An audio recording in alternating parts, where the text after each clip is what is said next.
Zenaide Maia, filiada ao PHS, candidata ao Senado Federal. Boa noite, deputada. Boa noite, Thaisa. Boa noite, Juliana. Boa noite aos ouvintes da 95, o Jornal da Noite, né? Quero registrar aqui que a gente ofereceu chocolate aqui para a Zenaide Maia e ela não quis nenhum. Tá fitness, é? Para aguentar a campanha? Não, não é isso. Já separei aqui o meu, né? Ela não tá querendo atrapalhar a conversa comendo chocolate. Não é? Agora falando aí nessa correria de campanha, né? Como é que tá essa sua caminhada? A gente sabe que a senhora tem um mandato, né, de deputada federal e já tá querendo aí um voo muito alto, que é ser senadora, né? Eu imagino que a caminhada não esteja sendo fácil. Como é que você tem construído essa história e essa disputa? Olha, é o seguinte, como eu explico aqui para a população e para vocês que estão me ouvindo, eu não acordei disso, vou ser candidata ao Senado. Isso foi surgindo espontaneamente da população, essa proposta, e eu resolvi assumir e dizer para vocês o seguinte: essa caminhada para mim nunca parou, né? Eu estou sempre à presença garantida, visitando as pessoas, apesar de levar a minha vida normalmente. Eu faço minha feira, eu frequento a feira livre. Aproveita para pedir voto no supermercado. E parece assim, tem algo assim nesse meu mandato que me chama a atenção, que me orgulha muito. Porque em todos os lugares que eu vou, as pessoas dizem que eu represento elas. E isso, Thaís, pode parecer simples, mas eu acho isso de uma importância fundamental. Quem votou em mim ou quem pediu voto para mim não se envergonhar.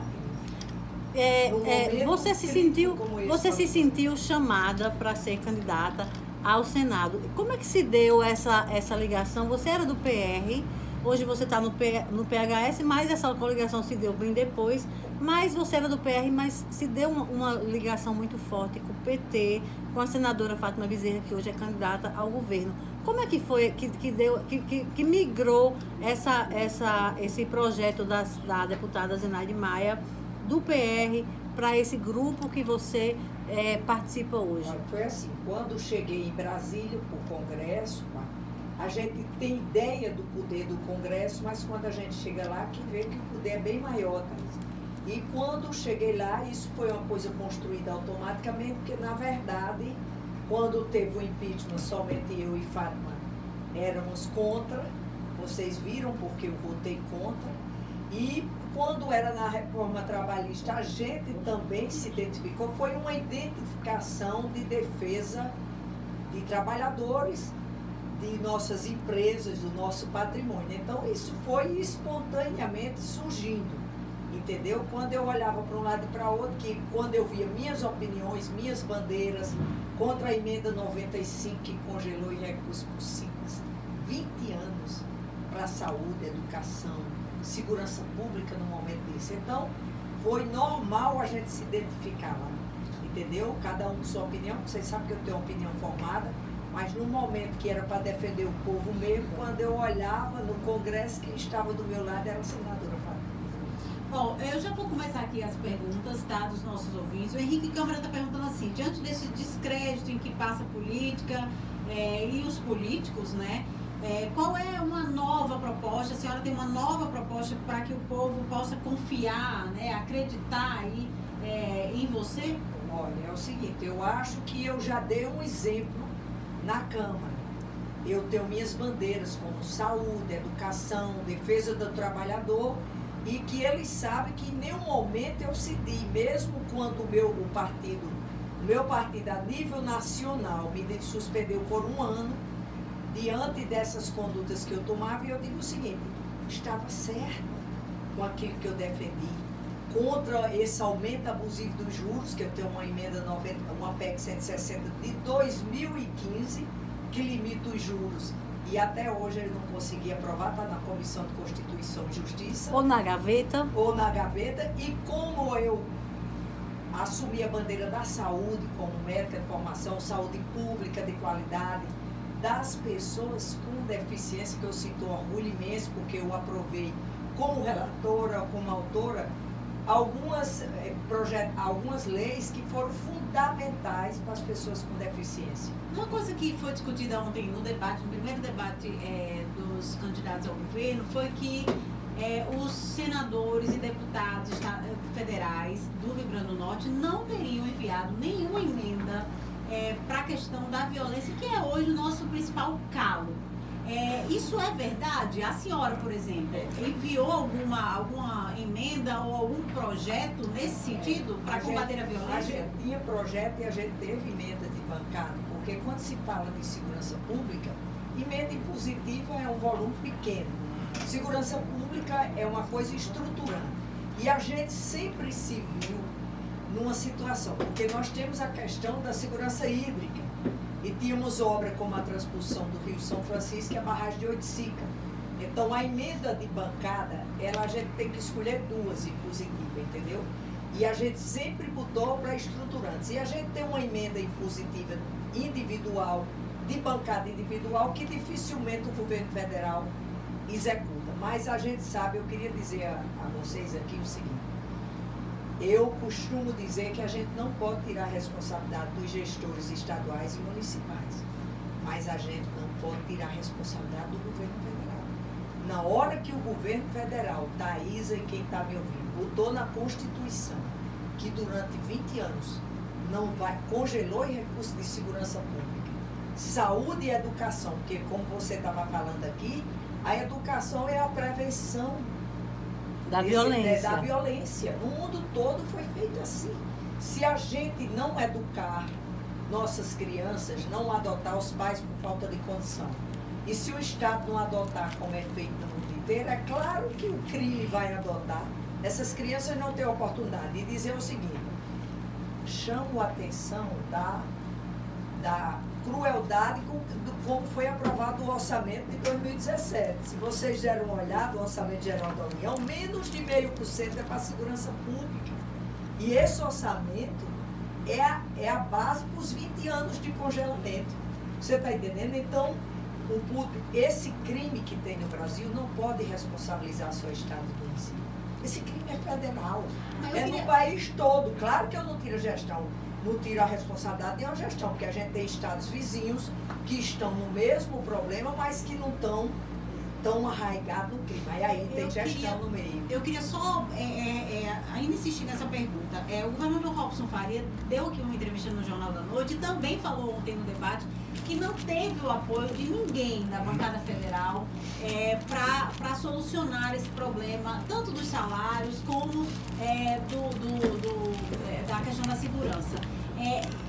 E aí responsabilizou também os deputados federais. A senhora se sente responsabilizada por esses Não, com certeza problemas? Não, porque toda a vida que nos foi apresentada, até o governador, eu acho que ele teve apoio até do governo federal, porque o filho dele, que é deputado, sempre que propôs, porque é o seguinte, a gente tem nossas divergências, mas em nenhuma situação que é chamado para algum ministério para a gente cobrar, eu cito aqui a barragem de Oiticica, faltava 238 milhões e a gente ficou em cima disso, Fátima Bezerra, todos, e a gente conseguiu o dinheiro, que a obra ia parar. E é estruturante, como vocês disseram, e não teve essa recusa. Inclusive, eu acho que eu ouvi assim por algo que eu não tive tempo, eu cheguei atrasada, mas cheguei a ouvir dizer que não tinha ajudado ele pagar os salários. Inclusive, o que foi para o plenário, eu nem olhei como foi que votou aqui, para ajudar os estados em dificuldades, isso foi aprovado no plenário, ajudar os estados, que a gente só questionava que a condição que o governo Temer exigia os aliados era que o Estado congelasse salário de servidor, ou seja, um famoso ajuste fiscal, que no final quem paga o preço é o servidor. Exatamente. Agora, deputada, a gente está vendo aí as pesquisas, assim, eu sou meio avessa à pesquisa, mas a gente não tem como deixar de fazer essas perguntas. A gente está vendo essas pesquisas, a senhora estava melhor posicionada, e parece que com a entrada do capitão Stevenson, se fala numa possibilidade da deputada, só quero chamar de senadora, da deputada Zenaide Maia ter dado uma regredida no processo de de crescimento da campanha. Por que a senhora diz isso? Às vezes eu acho assim, a senhora está num grupo, que é um grupo que tem uma candidata ao governo do PT, e esse grupo é muito, muito unido. Esse grupo vota num pacote completo. Eu não sei, o que a senhora diz disso? Olha, eu digo o seguinte, a gente não pode questionar números, mas na verdade o que eu sinto na minha caminhada não é exatamente isso, entendeu? Isso é um processo democrático, é aquilo que eu disse. Eu costumo dizer o seguinte, ninguém me pressionou mais do que no nível central, do partido a todos, e uma das pressões era dizer que se eu não seguisse a todos, não retornaria o Congresso, e eu não abri mão disso. Eu estou candidata ao Senado e costumo dizer, não vou abrir mão. Eu poderia, como vocês ouvem falar, que eu teria uma candidatura, uma eleição quase imbatível para deputada federal, mas o povo começou a sugerir e eu estou seguindo isso. E Laércio de Macau está acompanhando aqui a live, está dizendo que macauenses votaram em peso em Zenaide Maia. Lá ele está dizendo que diga a Zenaide Maia que ela nos representa. Luiz Rodrigues está dizendo que ela votou contra o impeachment de Dilma por causa de cargo no Banco do Brasil, foi isso? Olha, eu queria dizer o seguinte, nunca tive nenhum cargo, nunca pleiteei. Como todo mundo sabe, isso é oferecido, mas eu acho que minha independência nas votações, depende de cargo, para você ter independência, você não pode ter cargos atrelados ao governo federal, porque ele vai cobrar o preço. Tanto que a senhora foi meio que expulsa do partido. Eu passei um ano sem poder participar nem de programas de rádios a nível nacional. Agora, deputada, a senhora está num grupo aí que apoia a candidatura de Lula, né? No cenário nacional. Qual é a sua posição? Eu até ouvi uma frase hoje que me marcou, que era assim, que país é esse que a gente está só em ter a discussão se um presidiário é ou não candidato, já mostra em que país nós estamos. Qual é a sua posição em relação a isso? Olha, eu queria dizer a vocês o seguinte, o que a população está vendo, eu sistematicamente jamais vou defender quem praticou corrupção, mas a população está presenciando candidatos, por exemplo, vou dar o exemplo de Aécio Neves, áudios confirmando solicitação de propina, imã com contas onerosas na Suíça, e esse cara não perdeu nenhum mandato e é candidato. A população brasileira presenciou um presidente da República, ali não foi partido de esquerda, ele denunciou, renegociando uma propina, fitas certificadas pela Polícia Federal. Acompanhou e viu as malas de dinheiro, apartamento dele. Esse cara está sentado na cadeira da presidência da República e pode ser candidato ao que quiser, que é o Temer. Então, o que eu acho é que a população vê o seguinte, o Lula não tem um áudio certificado, o Lula não tem uma conta no exterior e não tem nenhuma caixa de dinheiro.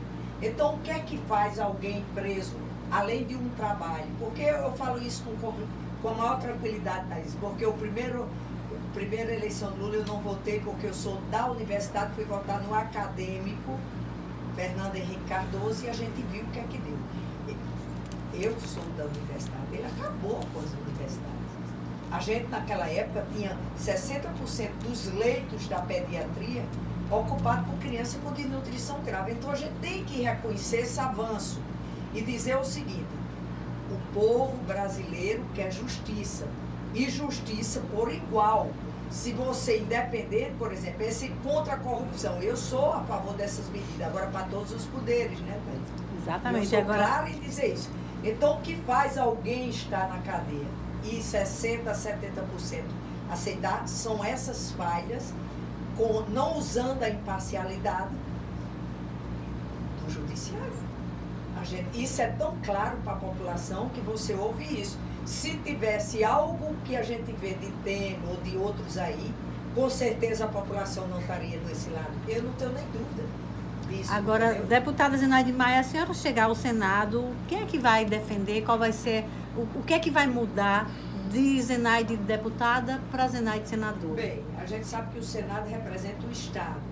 As minhas bandeiras eu não vou mudar, porque é o que eu sempre tive, assim, contra o abuso dos juros nesse país, 300% ao ano, fazendo uma extorsão das famílias brasileiras, porque a gente sabe que o cartão de crédito hoje faz parte do orçamento para comprar o alimento. Exatamente. Entendeu? E essa extorsão o Congresso pode tirar, porque o PEC, Projeto de Emenda à Constituição, o governo não pode, o presidente da República não pode vetar.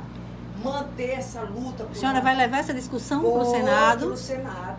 Eu vou levar para o Senado. Isso é algo que o Congresso pode fazer pelo povo brasileiro. Não tem lógica, Thaís. Nos países de origem, esses cartões de crédito cobram 1% ao ano e a gente 200, 300, 400% ao ano. E dizer mais, defender quem gera emprego e renda. Isso se chama nossas empresas. A defesa dos empresários. Mas isso não é uma bandeira muito do PT, o partido que a senhora está coligada. Aí é onde é. A gente, por exemplo, não é assim. Por exemplo, a agricultura familiar.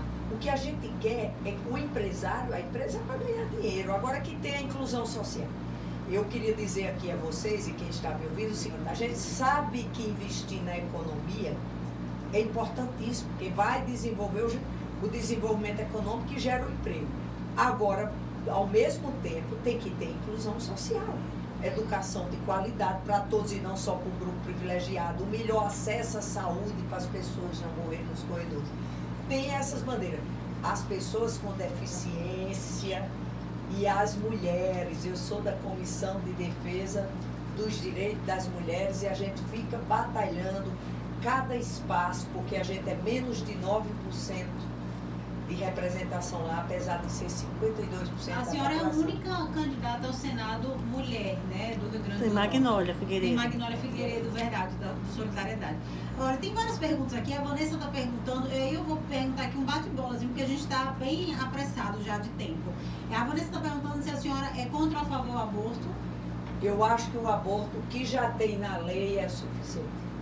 Ok. Tem um amigo nosso aqui, o nosso ouvinte do São Gonçalo do Amarante, está dizendo o seguinte: a senhora foi eleita com mais de 20 mil votos do povo de São Gonçalo e não trouxe nenhuma UPA para São Gonçalo do Amarante. Por qual motivo? Se a senhora conseguiu uma verba para o hospital em Brasília? Isso eu nem estou aqui fazendo. Não, mas deixa eu dizer. Explica. Primeiro, não existe isso. Nós temos um hospital, a gente sabe que UPA hoje não é um milagre. A prefeitura, eu fui secretária de saúde, nós contratualizamos o Hospital Maternidade Januário 5, que funciona 24 horas com médicos, faz parto interno. Segundo, eu tenho investimento em São Gonçalo altíssimo, inclusive um que me enche de orgulho é um centro especializado em reabilitação, que está para ser entregue até o final do ano, tipo 3, tá? Uma reabilitação com quadra coberta, piscinas térmicas, salas, que depois eu quero até que vocês vão ver lá. Agora, é verdade essa história da verba para o Hospital em Brasília? Não. Sim, tá. Então, foi bom só se ele está falando da ajuda que todos dão ao Sara Kubitschek, porque todos os parlamentares do Brasil inteiro ajudam o Sara Kubitschek, porque todo vai gente Brasil daqui para lá, não é isso? Então, assim, é uma ajuda que se dá lá para atender as pessoas daqui. Liga Norte Rio Grandense do Rio Grande do Norte em Natal, Liga Norte Rio Grandense em Mossoró. Não é? A ajuda para o Sara Kubitschek é porque o Sara Kubitschek acolhe pacientes daqui, não é isso? Estado, okay. E com muita frequência. Eu tenho até uma amiga que se tratou lá de câncer. Todos no país precisam do Sara Kubitschek. Exatamente. Pois é o seguinte, agora são 6h57, Thaís, nosso tempo está muito esgotado, a gente queria ficar conversando mais aqui, saber mais projetos, discutir um pouco mais do Rio Grande do Norte, mas infelizmente não dá. Deixa só mais um recadinho para quem você, a sua última palavra aqui na nossa entrevista. Eu queria dar a última palavra e dizer o seguinte, que o povo do Rio Grande do Norte pode confiar em Zenaide. Eu vou continuar o trabalho que eu fiz na Câmara. As bandeiras são as mesmas em defesa do povo, incluindo aquele que você perguntou sobre quem defende trabalhador não defende empresa. Thaís, quem defende trabalhador defende empresa. Eu costumo conversar muito com os grandes empresários lá, os agropecuaristas, eu digo, olha, vocês têm que pararem de ver o trabalhador como seu inimigo, os poucos direitos que ele tem. Sabe quem é inimigo do nosso empresário? Juros. Enquanto as empresas estrangeiras são financiadas a 0,5% ao ano, aqui a gente tem esses juros exorbitantes. E o projeto da senhora continua engavetado? E continua engavetado porque aqui só privilegia banco. Olha o orçamento, como eu falei, menos de 0,5% para a segurança pública, mas 50,06% é para juros e dívidas e por 50 anos. Todos R$2, a cada R$2 que a gente paga de imposto, metade é para banco. Então, Zenaide não pode ser como isso. Ok. Ok, muito obrigada pela sua entrevista. Volte, a gente vai convidar de novo até o final da campanha. A gente vai fazer outra rodada aqui com candidatos ao Senado. Espero que a senhora possa nos atender aqui para discutir mais o Rio Grande do Norte. A gente só não sabe se nessa próxima entrevista vai ter uma rodada de chocolate suíço aqui na mesa, né? Mas fique tranquila que eu posso até dizer, eu sei que vocês são muito boazinhas, mas senti que vocês estavam querendo dividir as calorias. Então é o seguinte, dizer o seguinte, sempre eu termino assim, o povo tem que lembrar sempre que os poderes foram criados por eles, para ordenar e garantir os seus direitos. E é isso que Zenaide está fazendo na Câmara Federal, e que vai continuar fazendo no Senado, sim, porque sou candidato. E gostaria de lembrar o povo que o Senado não é um cargo vitalício. O povo tira e o povo bota. Ok. Ok.